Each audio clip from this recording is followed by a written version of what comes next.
So hello and welcome. Happy Friday. Today is Friday, June the 20th, and this is Backyard Beekeeping Questions and Answers, episode number 311. I'm Frederick Dunn, and this is The Way to Bee. So I'm really glad that you're here to join me in celebrating what? The very first day of summer, the longest day of the year, also known as summer solstice. So they say that there are more bonfires tonight than at any other time in the year. Isn't that interesting? Okay, so if you want to know what we're going to talk about today, please look down in the video description below, and you'll see all the items listed in order. The topics were submitted during the past week from people just like you, so I hope you enjoy it. If you have a question right now that you just have to get an answer to, and you need someone's opinion, you want to be able to share a picture, please go to the Way to Bee Fellowship. Just Google the Way to Bee Fellowship. You'll find it. It's on Facebook. So I know you want to know what's going on outside right now. It's hot, getting hotter. Going to have a really hot weekend ahead. In fact, tomorrow I'm going to a picnic, and it's going to be one of the hottest days of the year so far. And 75 degrees Fahrenheit right this minute. I know it's not as hot as where some of you are, but that's 24 Celsius, 2.7 mile per hour winds, which is 4 kilometers per hour. 70% relative humidity. Some of the bees are bearding. They're gathering on the front of their hives because there's a nectar flow on. It's doing really well. The UV index is 6, which means you can get a sunburn today. So stay covered, stay in the shade, put on sunscreen, whatever.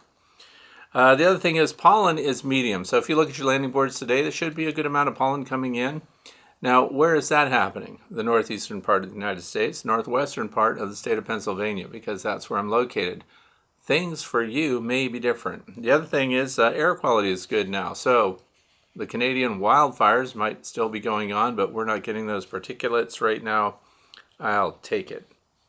So also wandered around a little bit this morning and looked to see what's growing and what's in bloom and to see what our bees are on. So Sticky Willy, I don't know if you've heard of that. It's called Gallium aperine. Maybe I mispronounced that, but it is a long-stemmed, thin plant that seems to be growing everywhere this year. Tiny white flowers. Honeybees are not on it, but other pollinators are. So that it's a benefit. It was interesting to learn that a lot of people eat it. That has a lot of medicinal properties. So if you want to look into a plant that's everywhere, that you can actually chew on while it's young and green and new, look up Sticky Willy. It's pretty interesting. Clover is in bloom. The white clover is everywhere. And I don't know what the bees are doing, but they're not on the clover for the nectar right now. So they can get nectar and pollen from clover. And even though you look at the clover and see that its flowers are white, the pollen that they get from it is generally tan or light brown. So if you're seeing that on your landing boards, it's likely that's what's coming in. For my bees, the pollen coming in on landing boards is a lot of different colors right now, which is good. Forage diversity, really good for the bees. And I just don't know what they're getting it from. They're going everywhere.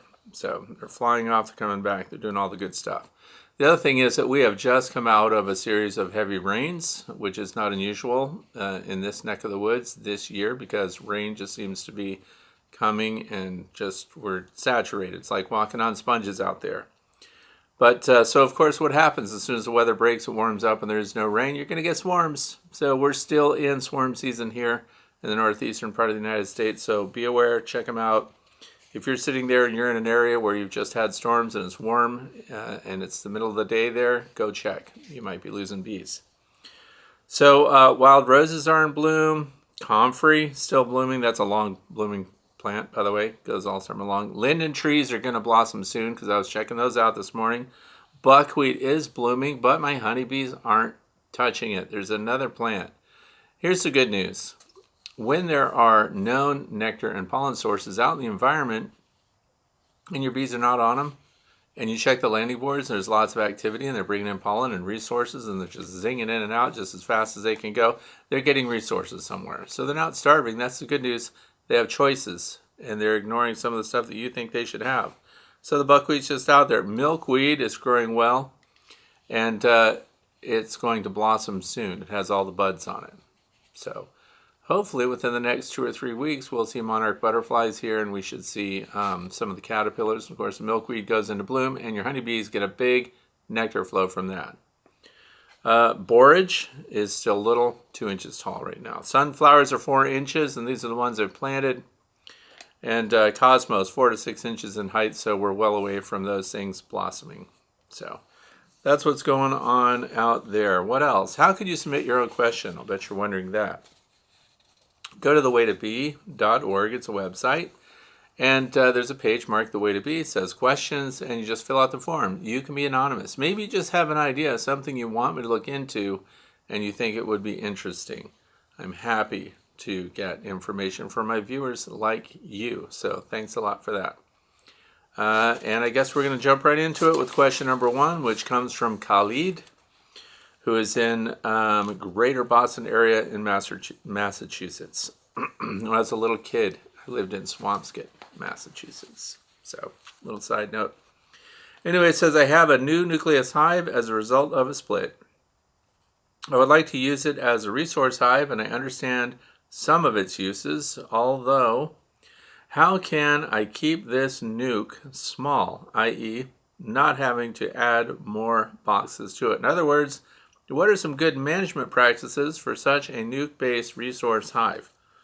Okay, so first of all, when I started keeping nucleus hives, I had been told about those for years. I just never did it. Whenever I caught a swarm or something like that, I put them in a standard full-size 8-frame or 10-frame deep brood box, Langstroth standards.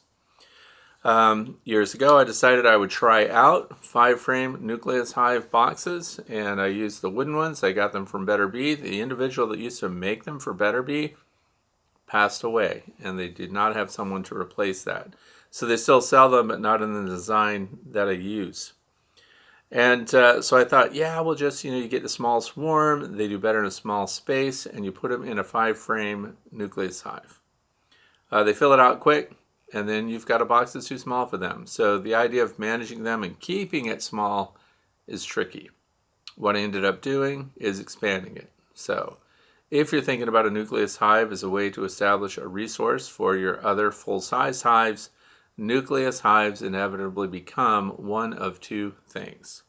They either become a bigger hive, which is standard full-size hive, because as you start stacking them up, that's 10 deep frames, and yet a third box, 15 deep frames, so now we're at full-size hive population, right? And the other thing that you can do is, of course, rob them out constantly. So take away the resources, and if you're in them too often, you can cause them to abscond. You can lose those bees. So the purpose of the resource hive for me, the second thing that can happen, of course, is that you leave it small and they just become a swarm generator. So they fill up their population, they swarm out. Fill up a population, swarm out. Maybe if you're looking for queen cells and stuff like that, it's a very easy setup to force a swarm. And so when you don't expand the space and you leave it, let's say you just added a second nucleus box, so it's 5 over 5, and you leave it right there. So you don't feed them, don't stimulate them, let them just get whatever they want from the environment. That's what I do. Some of them have no ability to be fed because there's no feeder shim on top of them. So I did some with feeder shims, some without, and guess what? There wasn't a big difference in production between those that I fed and those that I didn't. Now, if you put a similar size swarm into a standard 8-frame or 10-frame deep box instead of the nucleus hive size box, do they develop at the same rate? They don't, and I don't know why. I cannot explain it. It's summertime, it's springtime, it's warm, the resources are out there. They should build at exactly the same rate, but for some reason, bees in a space that's much larger than the population of bees that you put in there are stifled. They just don't build infrastructure. They don't continue to build comb at the same rate that they would if they were in a narrow 5-frame box. And I've seen this over and over and over again. And of course, this is where I live. There may be environmental factors. I don't know what's going on. But they get out of hand. So the idea of keeping them, that's just too much work if you want to keep them down. So instead I expand them. I stop at the 3rd box. I find that that's kind of the sweet spot. And then what we can do is you can go to that top box, and when they've drawn out all the comb, you can start to use them as a resource for comb. If you're inspecting your apiary and you find that you're queenless and you've been neglectful and haven't looked at your bees for over 3 weeks, and you find you've got laying workers, now we've got problems, you can go to one of your resource hives and you can divide it right in half. And put those resources and, of course, your queen right into the laying hive and take it back. Then what you've done is you've left a smaller hive, your resource hive, and you've left them with the eggs and all the brood that they need to replace their lost queen. So that's what they do, and they do it pretty darn quick because they're going to start making queen cells right away. They're going to choose eggs that are already there, and as soon as those hatch, those become fed like future queens should be fed. They get multiple feedings. They get a super rich formula from the nurse bees. A lot of people want to know what exactly are they feeding them. I don't know because the details are so extravagant.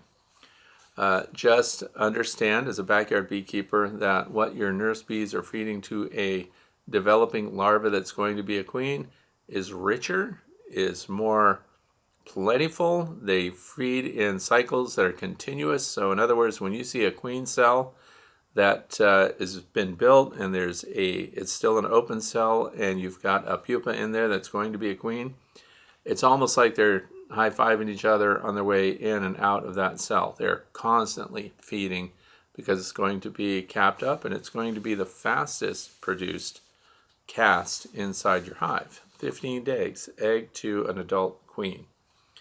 So they do feed them and they recover fast.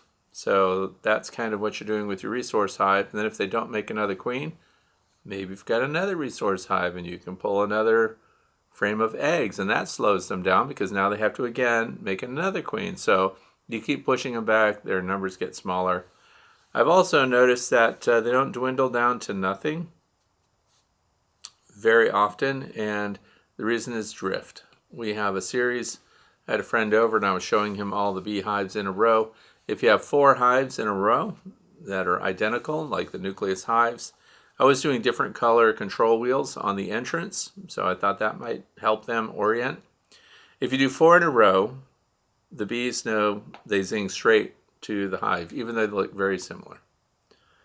And so then you don't see a lot of oops at this entrance, and they hover a little bit and go over to the next entrance, which is what they intended to do in the first place.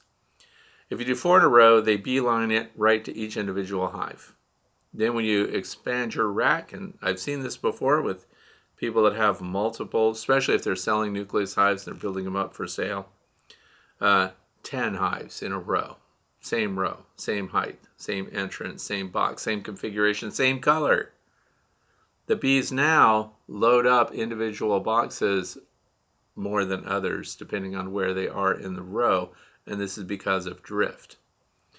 And I read a study that I can't find right now that was regarding bees' ability to count. So in other words, if you add up to 4, including 4 hives, they could look at that and go straight to the second one from the left if that's their hive, and they would find it quickly. When you start to add more hives, identical, then they had more misfires. And what happens is a foraging bee comes back with all its resources and goes to the wrong entrance and decides it's just too tired to look for its primary residence, and it just gets welcomed in, and then we have drift, and this is where we end up with large numbers of bees. Those studies are done over and over again.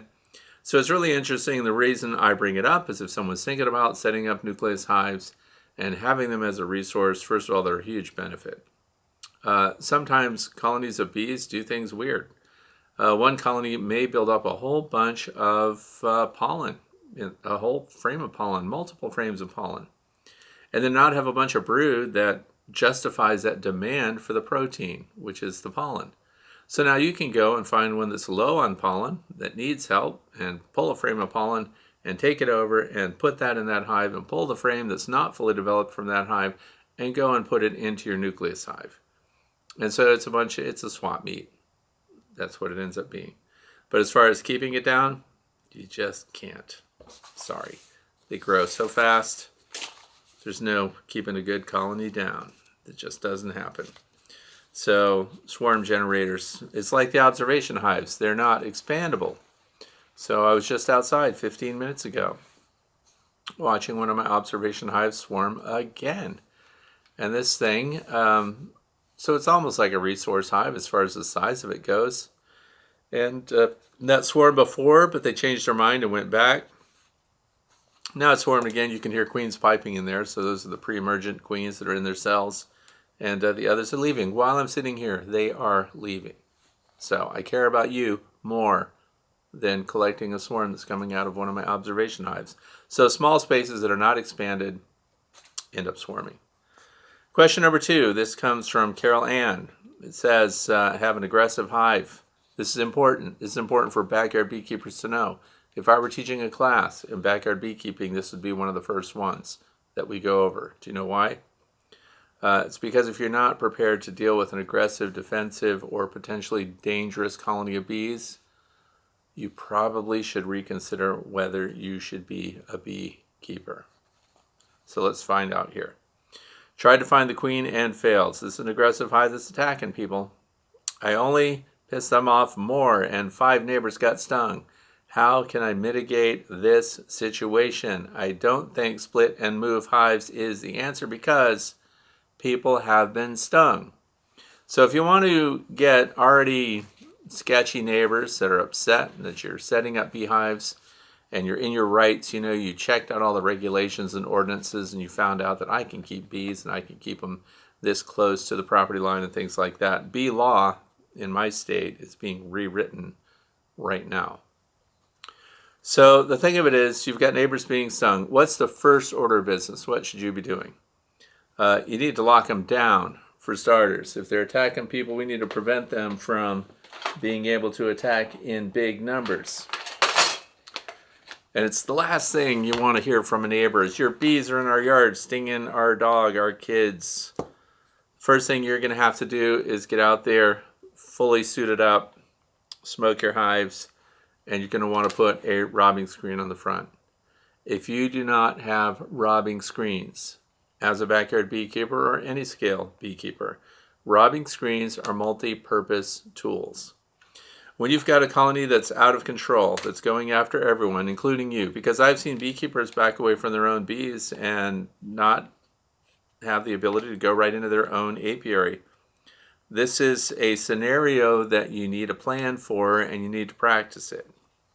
And I know that people say, I'm just going to show you what I do and I'm not going to tell you what to do. I'm going to tell you in this case what to do. I need you to take a frontline position with your own bees. So I'm just going to use this as an example. This is the Bee Smart. This is probably one of the most frequently encountered robbing screens. This is also a multi-purpose tool. This is undergoing renovation right now. So if you don't have one, don't buy one. Don't buy one right now. A new one's coming out. So anyway, the Bee Smart robbing screen has push pins already on the top of it. So if you've got a potentially dangerous colony of bees, I don't know if the push pins would be enough, but they would be placeholders. So you'll put this over your entrance, you'll take your push pins out and you put them in the pre-established holes. This is made for an 8 or 10 frame, and then you just close them up. Now sure, you'll have angry bees that are already out, right? We just want to prevent them from more of them getting out. The thing is, the ones that are on the outside, if they don't back down, if they're still hostile, and if they're dangerous to pets and animals and people, and dangerous, right? The ones that are on the outside, you're going to have to spray them down with Dawn dish soap, Dawn Ultra Free and Clear, and water, a tablespoon per gallon. And what that's going to do is it's going to drown those bees right away. So it's basically chemical free. If you're doing Dawn Ultra Free and Clear, it doesn't harm the environment. It's not an insecticide.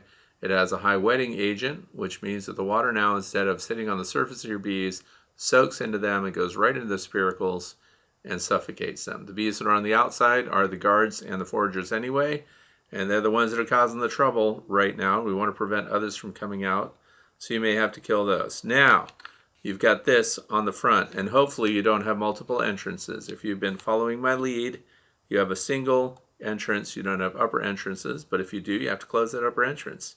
We have to lock them down. So my suggestion was, and of course I already answered Carol Ann, because this is an emergency situation, so I responded directly. Close it up. The other thing is call a friend. So if you've got a beekeeper in your club or a friend that is more capable of dealing with a really defensive colony of bees, call them up, get some help. The other thing is some people can help you evaluate your hive. So once it's buttoned up, there are also shipping bags, which are screen bags that you can put around the whole hive so it doesn't kill them, it just confines them. In a perfect world, we would be doing this at nighttime, but that's not when they attack. You can't wait for nighttime when your bees go on the rampage. You have to go and get them right away.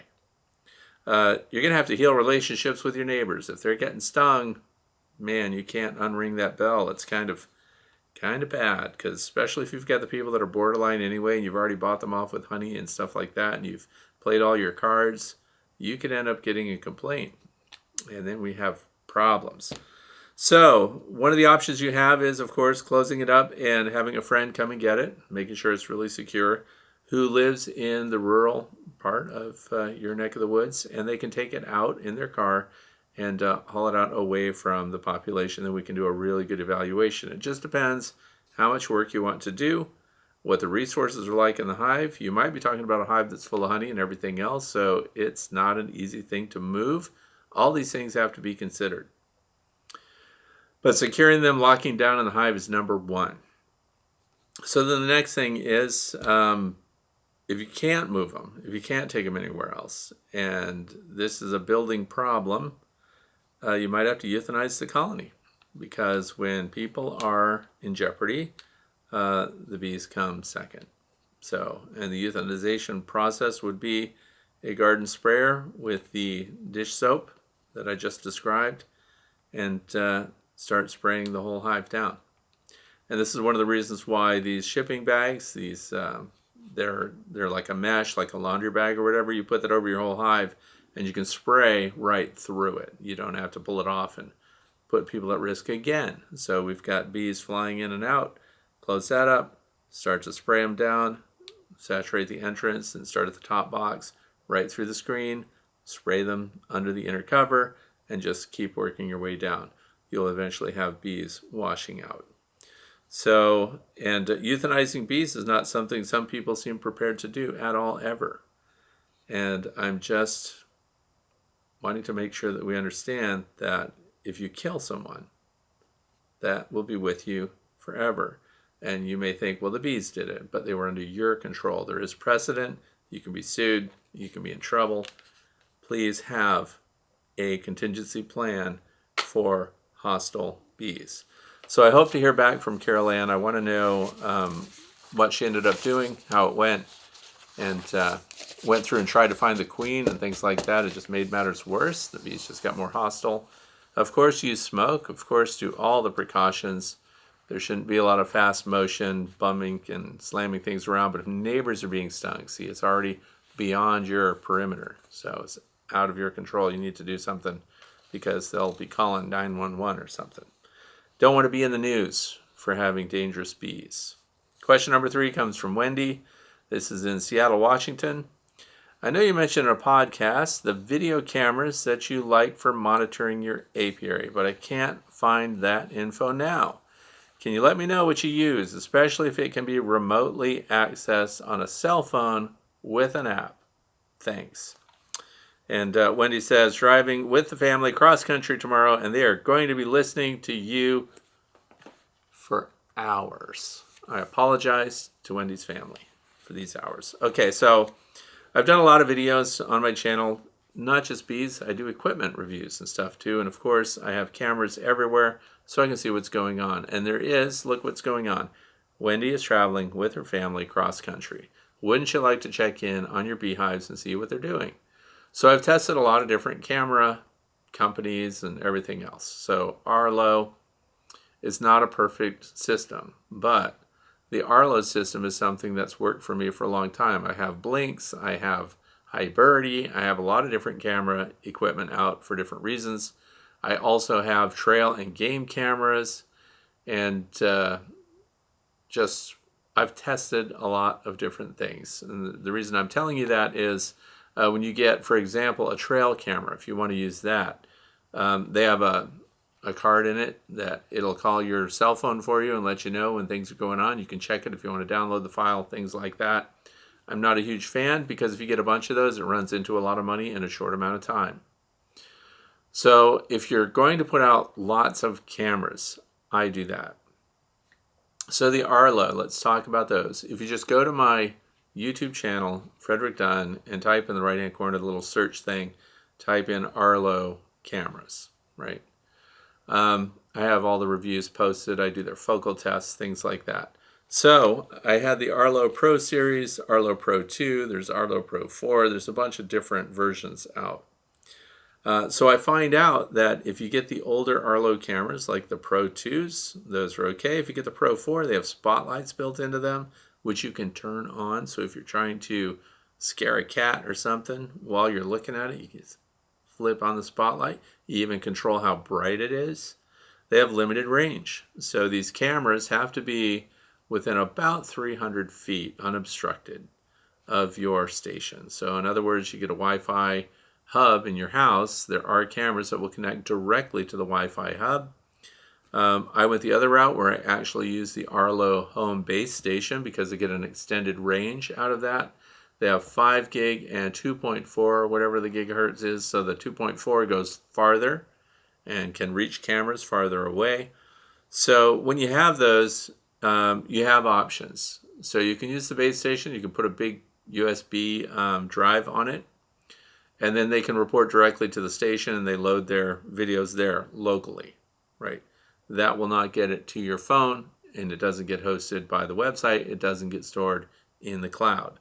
That becomes a prescription-based program, which I pay for. So I do the prescription, and that way I have unlimited cameras. And when I have unlimited cameras, I can check it with my phone. I can see the battery status. I can see when there's motion. If I suspect there's motion and it's just not sensitive enough to pick it up right now, I can turn it on manually with my phone and see what's going on. I can also take a still photo if I want to. I can turn on the video aspect if I want to. So you also control, you can have dusk till dawn coverage. All the cameras can come on. You can have away from home settings and things like that. So they're called the Arlo camera system. That's the good news. Let me tell you about the bad news on those. Some of them just disconnect from the network for no reason. Camera disconnected, camera offline. You have to go and get them and charge the batteries yourself. So if you want to put one way up in a tree that has a good view of your driveway or something like that, it can seem like a good idea until you have to get out there and get it. So then what do? You put a solar panel on it because they sell solar panels for them too. I am not affiliated with them. I don't get an affiliate payment or anything like that for talking about them. I pay for those cameras. So here's the thing. When you get the ones that are like a lot of things, last year's model, a model from 2 years ago, you can get whole sets of them, groups of 3 and 6 for a fraction of what they originally sold for. And they will record in 4K, 2.4K, 1080p, whatever you decide you want it to do. So you also control video quality. And how long do you want it to record? 10 seconds every time it comes on? Or you want it to record until all activity stops? That's what I do. So they're the Arlo system. And the Blink system, I don't like those because I have to go and get the batteries. They don't even have built-in batteries that I can charge up and things like that. So, but they were smaller, little pancake thing. The Arlos are a little bit bigger, so mounting hardware, things like that. Arlo sells floodlights, so the big LED floods and stuff like that. Solar power. Anyway, that answers that question. We use the Arlo. They're good. Except when they go offline, or when a battery quits, or when it disconnects from the internet, or when you really need it to record something and the particular one that you need to have recorded has driblets all over it, or a spider parks itself over the lens, or it builds a spider web over the front of the lens and makes 100 recordings of itself doing selfies in your camera at night while it makes spider webs. That's happened before. It's a lot of fun at Halloween to play those videos on Facebook and see people unsubscribe to you and unfriend you. Moving on, number 4 from Mark from Arlington, Texas. I removed Check Mite Plus and placed VarroxSan the following day. I found lots of bees dead. I wish there is a link to show you, so I think I should have moved Check Mite Plus and waited a few days, then placed the VarroxSan. Just want beekeepers to know. So you should consider this anecdotal, but if there is a correlation, one of the reasons I want to share this from Mark is if we're mixing up treatments or miticides, because we're trying to kill varroa destructor mites, when you shift from one to another, make sure there is definitely a withdrawal period. We don't know sometimes if there's going to be a synergistic effect. In other words, when these things work in concert with one another and there's an overlap of these things which might be just fine on their own, when you start to layer them together, they may not be just fine. So Mark had a die-off on this and thinks it was attributed to not waiting between cycles or treatments when you're shifting from one to another. But so Check Mite and then VarroxSan. A lot of people are using VarroxSan this year. I think it's the first year for a lot of them. I have it, haven't used it yet. Sitting here. I also have Formic Pro, the new formula, sitting here. Haven't used it yet. If you're using VarroxSan this year, please put down in the comment section how well it's working for you. I know some people have had it, and it's done a really good job for them. It's an extended release oxalic acid delivery system. So where you just put the little cardboard pieces in your hives and you leave it there for a long period of time. Question number 5 comes from Sean, Kellogg, Oregon. I've been using hexacell comb for many years and have been checkerboarding them and going to Hexacell's product info. They don't recommend that, but say to use all frames for the max result. But when going to their site, they have a new hexacell comb, a varroa mite control, and it looks like it has a blue tinge, and it works by making it unpleasant for the mite, but the bees aren't bothered by it. Just something to check out. Sean. Okay, so I've known about this for a while, actually, because I have the test group. I have the test material. And hexacell is really also, you may know it as Better Comb. So Better Bee has it. The original, the parent company, sells it as hexacell in other countries. And it is something that they're doing research and innovation on, is having impregnated comb. I'm not going to tell you anything about it because I don't want to violate any agreements that I have, non-disclosure. So if you can search it out, and if it's in public domain, you can find out more about it.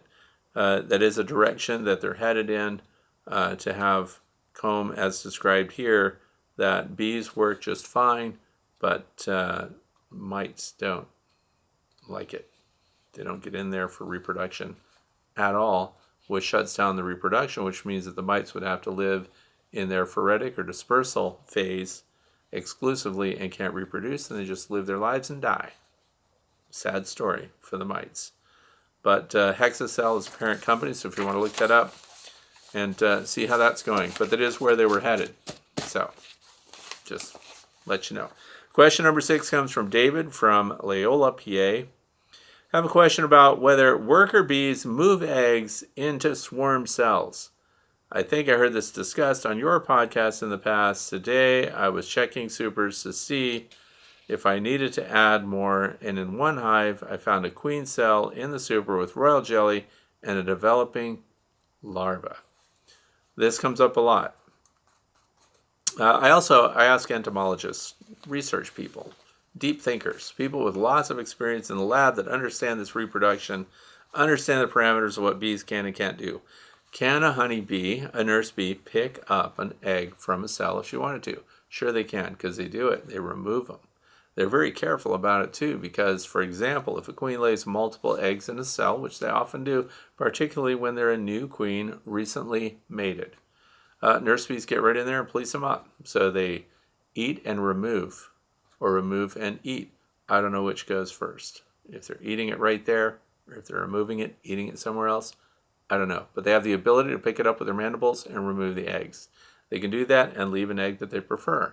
So do they have the physical ability to pick up an egg, move it somewhere, and reinstall it? They clearly do. Now the question is, do they? So here's the thing. One of the frequent knee-jerk answers you get from some of the top entomologists, from some of the top research universities, right away they just say those are probably laying workers. So in other words, we don't have eyes on a worker collecting an egg that's laid by a queen, carrying that through a queen excluder, parking that egg inside another cell, letting that hatch, and developing that into a queen, which would mean it's a female worker cell or egg that was produced by the queen. The easy way to prove it is the fact that, because here's what often happens too, and I'm not saying that that's the case for David, but often people will say there's an egg above the queen excluder, they built a queen cell. Sometimes, on rare occasions, the queen cell is really a drone cell, a really fat one. So the way to prove it, and seeing is believing, video can't be argued with. So if you know for a fact, and you think for a fact that you've got a worker that has moved an egg, because no one's produced a video yet, this is why this is YouTube gold if you're trying to launch a channel, you need to see that that develops into something other than a drone, because this part of the story gets told often. Queen cell's built, egg is above the queen excluder, they're feeding it, the larva is developing, blah, blah, blah. And I've never heard a story yet where someone said, and a queen emerged. That's the part we need. So we need to see the egg being carried by a worker. We need that. And you can even mock this up and make it to see if they can do it. Force it. I don't know. It's something that bees generally would not do. But if you've got it, it's going to be a famous video. So you need to document that and let us know if it is in fact a queen and not just a drone. So we need to see it emerge, because these stories, these observations, when we get to the other end of it, tend to fall apart, and then we don't get any more follow-up information. So physically, could they? Yes. Do we have evidence of it? No. Other than, hey, there's a queen cell where it shouldn't be. So check it out and let us know. Keep us posted. We want to know stuff. Question number 7 comes from Jason Kilgore. That's the YouTube channel name. I must say I have never caught or even seen a swarm as large as the second one. Wow. I'm concerned that they will build comb all over the place, but I do like your method of adding comb to the bars. I believe that will definitely help. However, I'm still worried about it. So what we're talking about here is the Top-Bar Hive that I've added to my apiary recently. On the very day that I put it together and put it outside, I did collect swarms, 2 swarms. One tiny one that I kind of manufactured out of thin air because I used queen mandibular pheromone on a stick to do it. They are still there, they're still going, and they're still building infrastructure at one end of the hive. Also, I got a large swarm that was nearby, collected them, got them through some pheromone teasing to go into the other end of the hive. So I had 2 follower boards, colony at each end, the big, robust colony that's in there. The concern that's being voiced here or written about here by Jason is some of the top bars, of course. I dripped honey down the center, and I also, I dripped wax. And I took paddles of comb that came off of other foundationless frames, and I heated those and melted the wax onto the underside of the top bar so they would have guides to follow. Now the thing of it is, when I saw how big the swarm was, I needed a bigger space because I only had 6 top bars to accommodate them. So because it's a horizontal hive, expanding the hive is easy. You add more bars. So to do that, I just added more top bars without guides, without starter strips and things like that.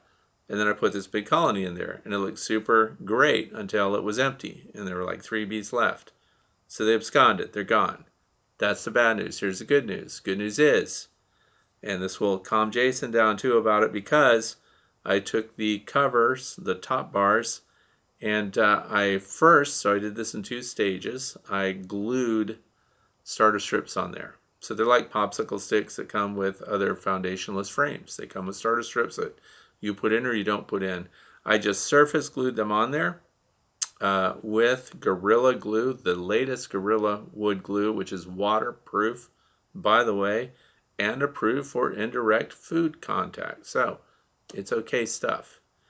I glued that on there. All I did was glue the stick and set it on there and left it.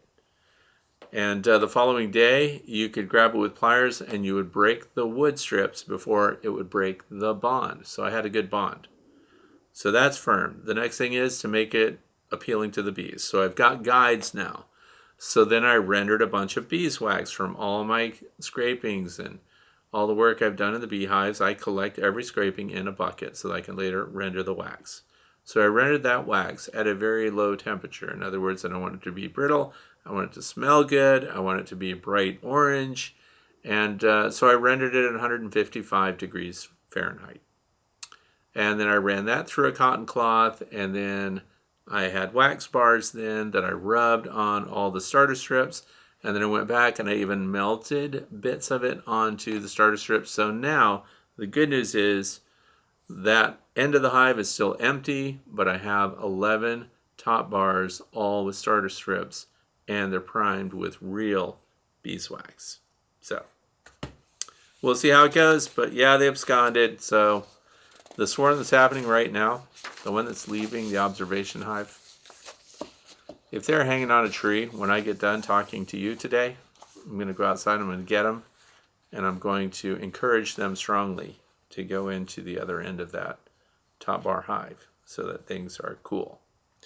Question number 8 comes from George Garcia. This is the YouTube name.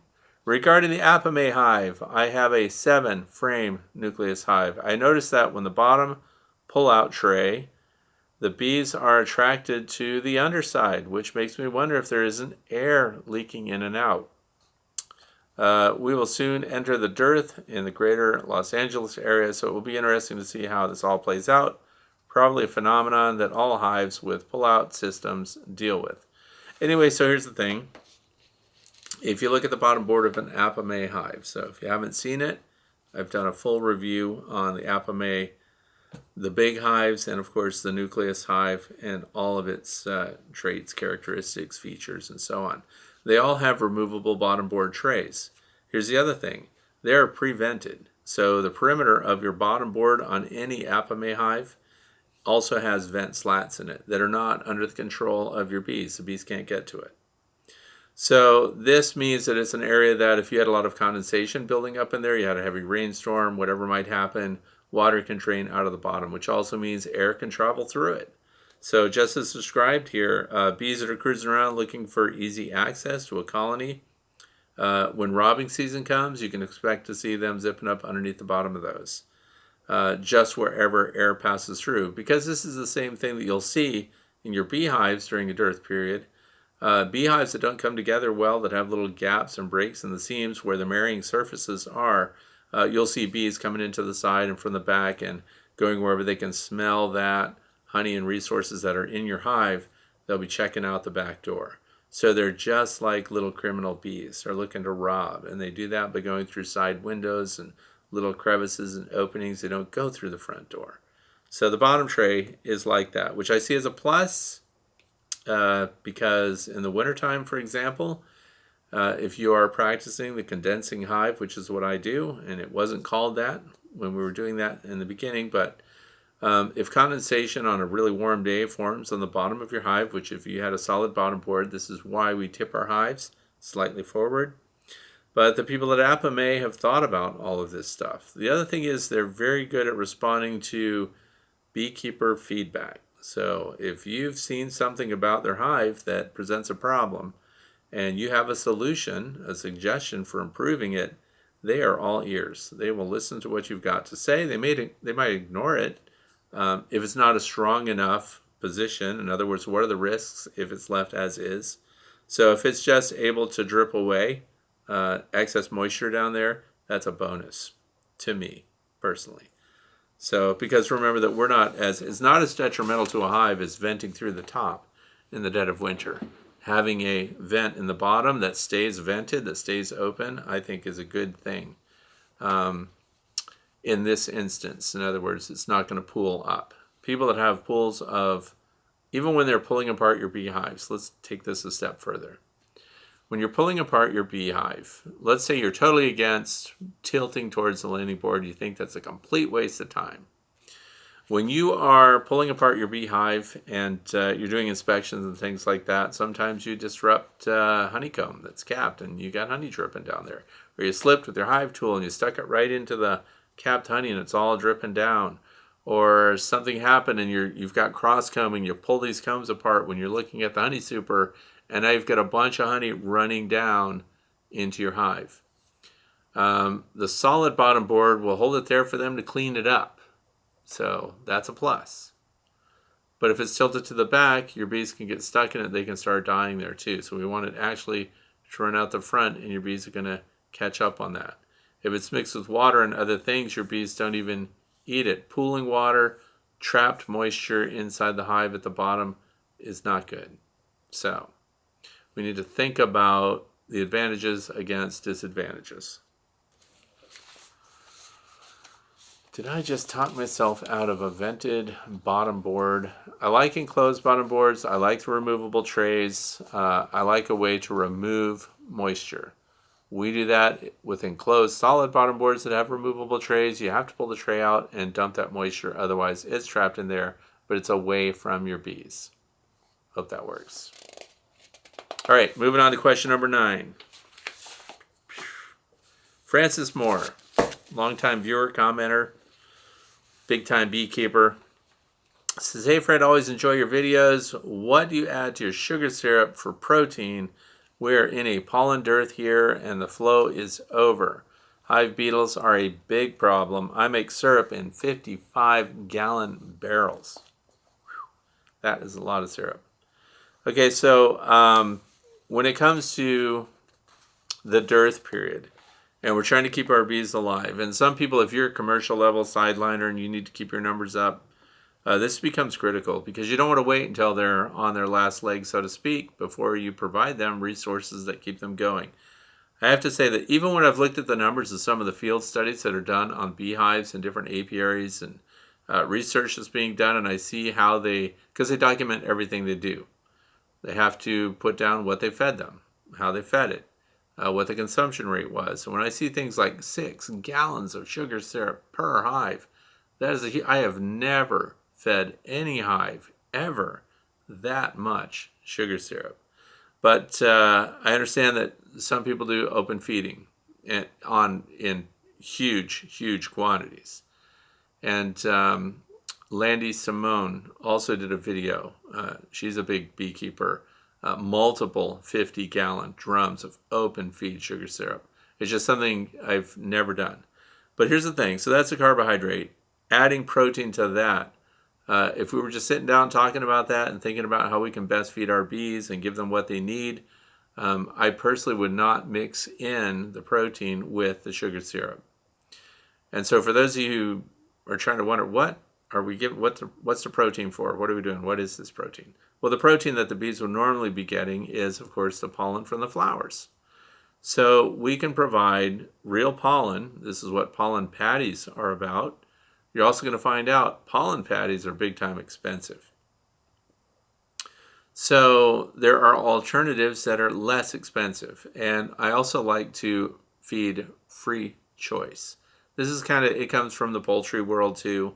You want your chickens, for example, and your ducks and your guineas, and if you've got emus and ostrich and ratites that need to be fed, you break it down and put it out in different feeders. So now it's free choice. If we put just a calcium load of a bunch of crushed oyster shell in the chicken feed and made it part of the chicken feed, then we don't know what they really need and what they wanted. We combined it, and therefore they were forced to consume it together. So I personally don't like that for poultry or honeybees. So when we have the honeybees, and you think they need protein because there are no pollen sources out there and you want them to continue to sustain their brood, I would put out a pollen substitute. The pollen substitutes have been studied. The results are really well established, and there are 3 top pollen substitute brands and formulas that are out there and available. So I would not mix it in with the sugar syrup because that's a form of force feeding. You would be giving them something that maybe they don't want, maybe they don't need, and they don't have the ability to separate that out themselves. So when you put a sugar syrup out, it would be like you want, someone to take medicine, so you jam something in it that they would eat normally, and then they'll take the medicine that they don't want. So the bees, free choice is the way to go. Pollen substitute separate. And I also put it out, of course this is small scale. Francis is probably going to have to put it out there in one of those big, I have one of the big blue 50-pound or 25-pound pollen sub feeders, way overkill. So I put it out in egg cartons. And we put the pollen sub out at a time of day when the bees are going to use it. So a consistent feeding station. This is not the same as putting out sugar syrup. And I wouldn't put them in the exact same location either. There's no reason that they need to be in close proximity to one another. So you can have your 55-gallon drums of or barrels of sugar syrup out, and then 20 yards away you can have a dry pollen sub feeding station also. What is kind of important is that they're in the same location all the time. So that your foragers and scouts can find them. So those that need the pollen would go to the pollen.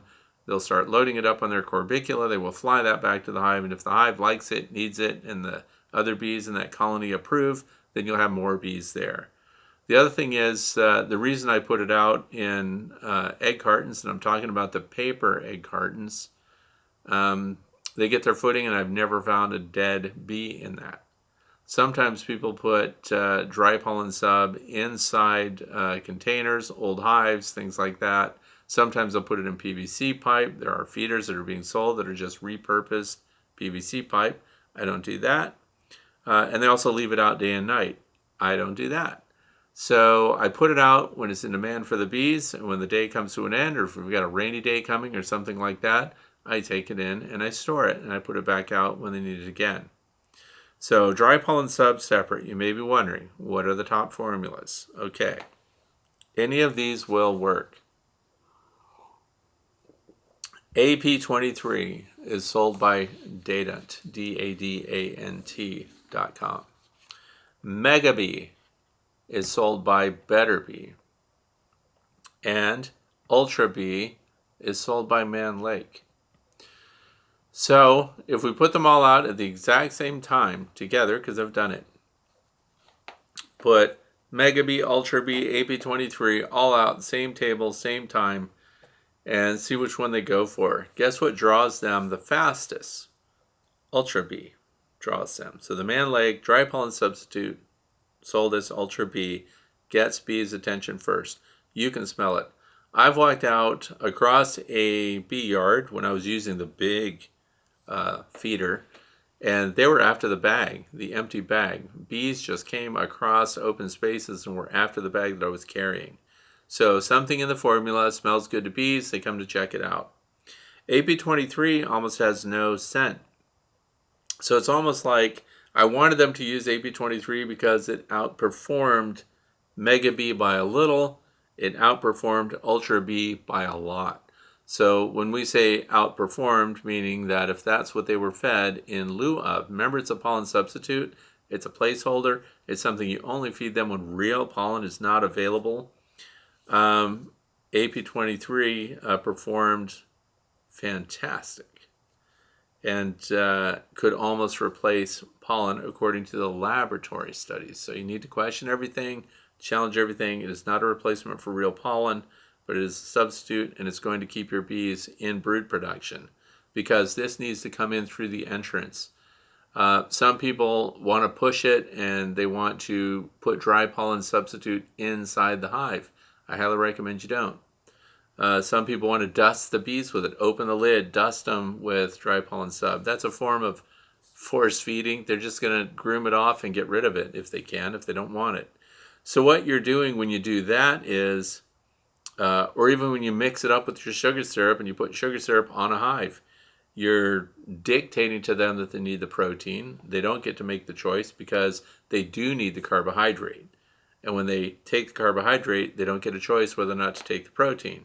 So you don't know what they needed, you just forced it on them. By building up solids in your bees, particularly in wintertime, if you put pollen substitute into your winter feed, then you've also added solids to their digestive system that if they cannot fly out and do a cleansing flight, will cause problems for your bees.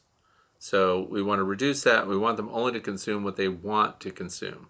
So feeding it outside, you can do it in the wintertime on these warm days and stuff. Same thing, dry pollen sub out at a predictable location and be consistent about it and see what they want. So that's what I recommend to you and to Francis, is that keep those things separate. I never mix pollen proteins into sugar syrup at all. Okay. So, this is the last question of the day, question number 10. This comes from Skipper Ben. It says, the bees are very chill. Of course, this is in a video where I explained bee swarms, what they're doing, and why the swarm is moving, and so on. It says, I think I'll make a bee hotel. So bee hotels are different from beehives, of course. We have bee hotels. I have them on the side of buildings here, and it's for the solitary bees, and even wasps move into those. So anyway, it says, are wasps evil? I sometimes get an explorer inside my house, and then I let it out, but they don't bother me as much. But are they evil? So wasps, first of all, evil and not evil, these are just animals. So they're not good, they're not bad. They're equipped different ways. They have different needs to get through their life cycle. So wasps do things a lot of people don't like, including the ability to sting you a lot, sting you over and over, and not die from it. A honeybee at least gives you the compliment of dying after they leave their stinger in you. And people think that it's not as advanced as a wasp. Although if you kill the wasp, it can't sting you anymore. You kill a bee, the stinger keeps going. So there are advantages. But when it comes to wasps, the different subspecies of wasps and the different behaviors that they demonstrate are pretty interesting to me. Over the years, I have shifted a little bit in my thinking about wasps. I have a wasp nest right now that's right over my garage door. So, like arm's reach, right there, it's this big. And I always forget about it until the next day when I see them flying around. So anyway, here's the thing. No, they're not evil. We just need to understand how they function. So understanding how they function, there are some that have a terrible reputation that's very well earned. One of those would be bald-faced hornets. They're called bald-faced hornets, but they're just wasps. They're actually in the yellow jacket family. There's only one true hornet here in the United States right now, and that is the European hornet. The Asian giant hornet, Mandarinia, is gone, thank goodness. And this is Crabro, C-R-A-B-R-O, is what the European hornet is. So they're not even terrible because I have studied them and been as close as I am to your screen right now for day after day, hour after hour. Here's the thing I learned. Last year, for example, a storm brought down a yellow jacket nest. Now, we don't like yellow jackets. There's a tendency you just want to hit them with a bat or something, drown them with dish soap or whatever it takes, hit them with Raid, whatever people want to do. But if you slow down, take your time, think about where they're located, what they're doing, you'll see the things they're bringing in are not your honeybees, which is interesting because that's what I wanted to get. I wanted to get evidence of what they feed their young because they're meat eaters. And by that I mean they're developing larvae are meat eaters. The adult wasp is no longer eating meat. It's killing things, collecting meat, even from dead animals on the road. And as some people say, put a pin in that for a second because we're going to come back to it, why being stung by a wasp is much worse than being stung by the honeybee. But anyway, I got to know a colony of wasps through the year. And I was videoing them day after day to show their progress because I wanted to see how much reconstruction they would do. I stuck them inside a suet cage they built there. And when I first started out with that, they full on attacked. They totally were defensive. They came after me. I just happened to be a beekeeper, so I had a bee suit, so I didn't care. So I set up my gear, full cinematic rig, and I videoed every aspect of it so I could get this entire year on video. And within days, they didn't even care that I was there anymore. So what's interesting about that is the wasp, the yellow jackets, recognized me. So they pretty soon started to realize that you're just part of the environment. You come and go, you don't hurt them, and they ignore you. So now you can get even closer. Now you can fill a screen with just 2 wasps, which is a lot of fun. But so I learned a lot about it. And of course, I did more research about Vespidae. And I realized that they even recognize one another. They even recognize their own faces. They all look the same to us, but if you modified one of their faces with the tiniest little dot or the tiniest little color of paint, they reject that wasp all of a sudden because it doesn't look right anymore. So it's very interesting stuff. Now let's go back to, is it better to be stung by a honeybee or is it better to be stung by the wasp? The wasp, remember what I said? They eat animals, sometimes dead animals, which means they've been climbing all over that, which means those germs, those pathogens are on the wasp. And if they sting you, they could be transferring that along with the venom that they're giving you. They're more infectious. They're dirty. So they spend a lot of time, look what they do. They chew it up and they make a meat pellet, and they use their mandibles and they use their forelimbs and they scoot around and they get into the carcass and everything else. I don't want to be too gross. But anyway, they're not evil. They're just what they are. Bald-faced hornets are the closest things I've ever encountered that could be called that, because they're also called bullet hornets. They have other names. And they don't seem to have a lot of rationale. They seem to just come after you. I've had a hard time with them in the past. Yellow jackets I can kindly win over. European hornets, super easy to approach every single day. And I just played freeze tag whenever she was flying. I watched a queen build out her nest in spring and lay the eggs and feed the larvae and everything else. And each time she moved, I froze. And once she was gone, that's when I'd run up and take videos of the progress of her nest just a few inches from the nest. And it was really interesting. So once you know about them and kind of decode their behavior, they're not evil. So, except bald-faced hornets. All right, we're in the fluff section. That's the end of it for today. So, I just want to remind people that are using drone comb, if you're using drone comb for varroa mite control, just mark it on your calendar, on your refrigerator. Don't forget that they're out there. Otherwise, you have provided an area for them to reproduce more than others have. So if you're using the green drone comb, just monitor that, put your dates on. Join a bee club and be sociable. There are a lot of people that won't join a club. I get people that reach out to me frequently that are even near me, that live in my area. They don't want to join a bee club. They don't want to join any fellowship. There are benefits to that. Please consider joining a group. For me, it's the Northwest Pennsylvania Beekeepers Association. And having an association of people, you might be able to help other people. They can help you. There's power in numbers, and I highly recommend you do that. This is a time of year when there are beekeeper picnics, beekeeper workshops, and beekeeper field days and things like that. Tomorrow for us, it's a field day. And it's just a great time to catch up with people. Consider joining a group. Queen status checks. So you may not know. This comes out a lot. People think that their colony is fine. It's been smooth sailing. You may not know when a swarm has happened. So I highly recommend that you get into your hive at least every 3rd week. 2.5 weeks is key, would be better. Because we want to know if we're queenless and have time to do something about it before you get laying workers. Once you have laying workers, it's an uphill climb. You have a bigger challenge on your hands, plus you've lost more bees over an extended period of time. So just do status checks. Learn to identify a colony that might be queenless. So one of the easiest ways to do it is to do what were we talking about earlier, pollen counts. So if you do pollen counts on landing boards and they're bringing it in, right now it's mid-afternoon, they should be bringing in 10 or more bundles of pollen. So pollen-bearing bees should be coming in at 10 or more per minute on your landing boards during a nice, dry, sunny day when resources are available. The other thing is comparisons between other colonies. If they're all bringing in pollen and you come across one that's not doing any of that, it's time to check it out. Or if they're bringing in pollen bit by bit, that does not mean you have a queen, because keep in mind, even when you have laying workers, they have to feed that brood and they will be bringing in pollen. They just won't do it in the quantities that they do when they have regular brood. So, as I mentioned earlier, my Top-Bar Hive, the bees absconded. I'm still going to work with this Top-Bar Hive and see how things go.